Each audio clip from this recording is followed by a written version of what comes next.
A lot of Australians live a life of quiet desperation. They're in debt, caught on the treadmill of trying to keep up with the Joneses. Buying a house seems to get further and further out of reach. But it doesn't have to be that way. It's time to take control of your financial future. And we're going to do it with this course. So what are we going to cover?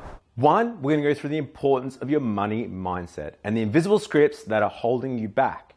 Two, you're going to learn how to automate your finances and manage your money in 10 minutes a week, including the exact accounts to use. Three, how to turn dumping your debts into a game you'll enjoy playing and winning.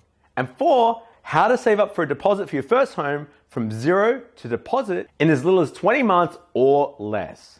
When it comes to finance, most people are groundhogs. They do the same thing day in, day out, then bitch and moan that nothing ever changes. Groundhogs are looking for the easy way out. They're the ones on the fad diets or the get-rich-quick schemes. They're the ones who talk about their dreams but never take action to make them happen. They'll complain about the cost of buying a home and give you a list of excuses about why they're a special snowflake and they'll never be able to afford to own their own home. Don't be a groundhog. I want to introduce you to your new financial spirit animal. So badass that even a lion will think twice before messing with them. The kind of animal that will take on a king cobra, kill it, and then eat it. The most fearless animal in the animal kingdom. It's the honey badger. And it's your new financial spirit animal. No one messes with them and they'll take on all comers to protect what is theirs. You're going to think about your money the same way. No excuses, no second guessing, and free from constantly worrying about your financial future. There's an old joke. Two fish are swimming in the pond when the older fish starts swimming the other way towards them. When the older fish passes them, he nods and says, "Good morning, how's the water?" The two fish swim for a while before one of them looks at the other and says, "What the hell is water?" These poor younger fish have been trapped by invisible scripts. Invisible scripts are ubiquitous and deeply embedded in society that we don't even realize they're guiding our attitudes and behavior. Like water to fish, they surround us even if we don't know it. Everyone has invisible scripts about money. These are the things that you've internalized about money. You may not even realize you have them, but they shape the way that you treat money. This is a topic that doesn't get discussed often, mostly because invisible scripts are revealing, and the things they reveal might be some tough pills to swallow. But the good news is, they only control you when they're invisible. Once you bring them into the light, you can take back control and make decisions about your money to suit your best interests. This is a really common invisible script. And it's a problem because it's so self-defeating. If you don't think you're good with money, the game is over before it even begins. The good news is, no one is born good with money. It's a learned skill, and it's a skill that you will learn in this course. Being good with money has more to do with behavior than brains. You don't have to be an expert to win at money. It's much more important to start than to be smart. Having control of your financial future has nothing to do with how much money you earn. There are people in Australia on multiple six-figure incomes who are completely out of control when it comes to money. In fact, looking at some of the richest people are the ones who are struggling the most. And there are others who have never earned more than minimum wage for their entire lives, but have used smart saving strategies and the power of compound interest to buy their own home and retire with a multi-million-dollar investment portfolio. It's not about what you earn, it's about what you save.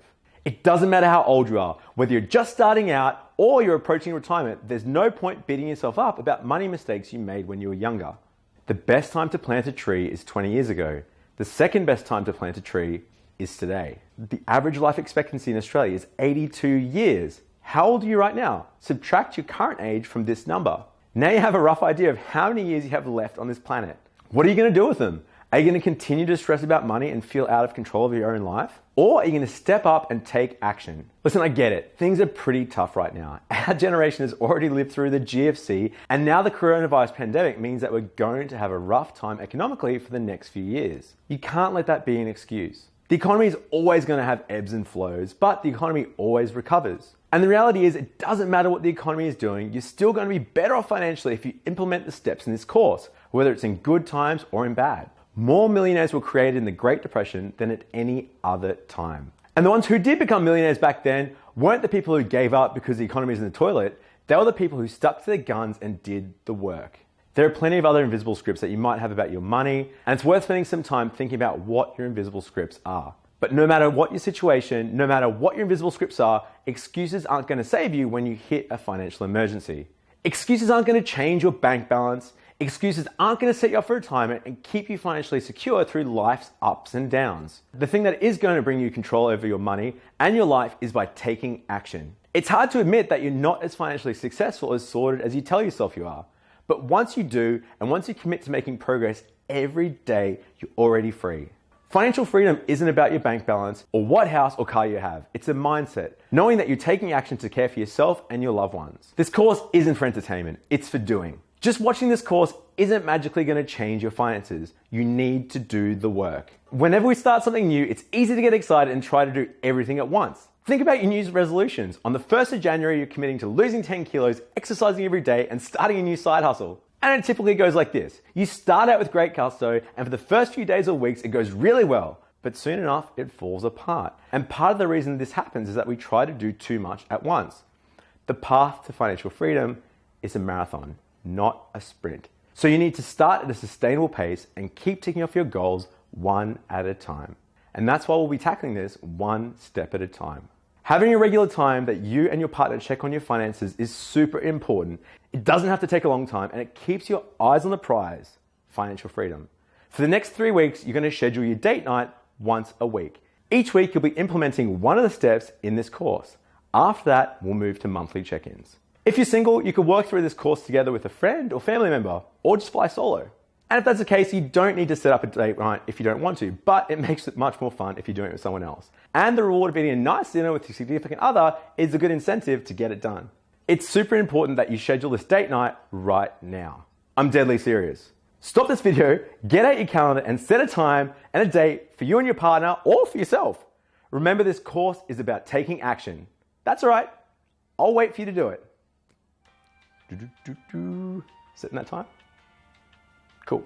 Budgets work for maybe 1% of the population. I don't know about you, but I've never been able to stick to something as rigid as a budget. They suck up all of your willpower, and when you inevitably fail, you feel even worse for it. The good news is you don't need to budget to be financially successful. Instead, you're going to put your finances on autopilot. You're going to have your daily expenses covered, you'll be saving for your long-term goals, and you'll still have a decent chunk of change to spend on whatever you want, guilt-free. You might be wondering how long it's going to take to get to a place of financial security. This is going to vary from person to person since everyone's at a different starting point. But as a general rule, most people can get themselves financially sorted in 1 year, and they go on to become financially successful in 6 years. Once you've covered all of your debts, something we'll cover later in this course, you'll have your deposit saved up for your first home in as little as 20 months or even sooner. Does that sound like a long time to you? That's largely thanks to the world that we live in. Today's world is all about instant gratification. Feeling lonely or depressed? Post a selfie on Instagram and you get a nice hit of dopamine as those likes start flooding in. Feeling hungry? Don't worry about cooking a meal. Just jump on Uber Eats. Want to buy something? No need to actually go to the shop. Just jump on Amazon and you'll have it delivered within a day or two, even quicker sometimes. Don't even bother saving up for it. Just use Afterpay or use your credit card. But just because the rest of the world is this way doesn't mean that you have to be. Yes, getting your financial future sorted takes time, but it's 100% worth the effort. If you don't make a commitment to starting today, nothing will change. Plant the tree now. Your future self will thank you for it. So what do we cover this week? 1, you found your new financial spirit animal, the honey badger. 2, we've addressed the most common invisible scripts about money. 3, you've scheduled your first date night and committed to taking action. 4, you understand your timeline to financial freedom. Next week, it's time that we look at your relationship with your bank. Are they treating you right? If not, we'll show you how to dump them and find a new bank. Watch next week's module before your first financial date night. That's it for today, guys. Hope you enjoyed the video. Is the honey badger your financial spirit animal? Let's see.